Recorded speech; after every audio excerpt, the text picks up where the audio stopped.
I'm afraid of other men. I want to be what intimidates. Action. Howdy, partners.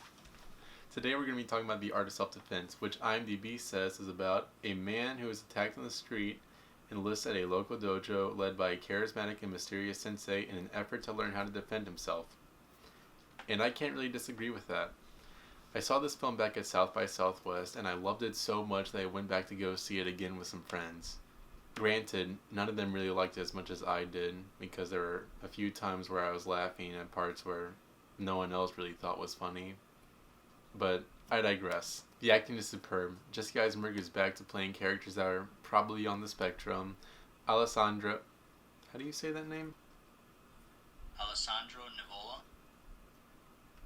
Okay, Alessandro Nivola.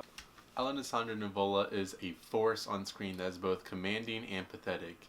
If you remember back in high school, that one kid that was obsessed with the military and death metal and was still taking karate lessons at the age of 17, give that kid 25 more years and a really good death stare and you have Alessandro Nivola in this movie. Imogen Poots doesn't have a ton of screen time in this film, but you totally sympathize with her character whenever you're not being intimidated by her. The presentation is purposely pale here, and by that I mean the colors are very unsaturated and the cameras are often situated very far away from the subjects.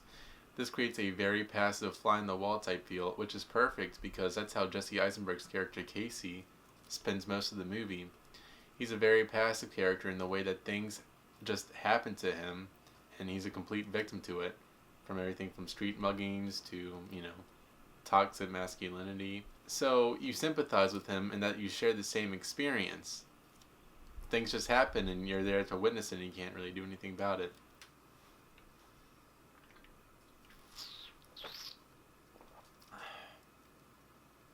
The crowning achievement of this film is definitely its writing.